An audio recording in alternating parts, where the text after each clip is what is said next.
हाँ तो बच्चों देखो, मैं बात कर रहा था किसके बारे में, ये कर रहा था बात किसके, थ्री डायमेंशन के बारे में, है ना। थ्री डायमेंशन मोशन क्या होता है। अब ये जो थ्री डायमेंशन मोशन होता है, इसमें क्या होता है, particle moving randomly in space has three dimensional motion.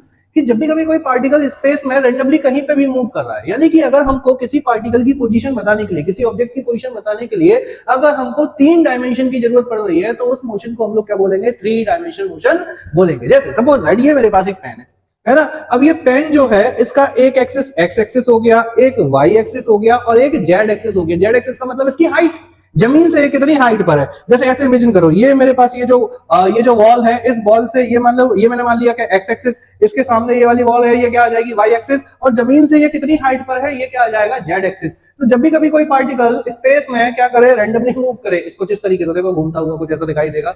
जब भी कभी कोई पार्टिकल स्पेस में रैंडमली मूव करता है, तो उसको हम लोग क्या बोलते हैं, उसको बोलते हैं थ्री डायमेंशनल मोशन। तो मेरे ख्याल से अब आप लोगों को ये चीजें बहुत बेहतर तरीके से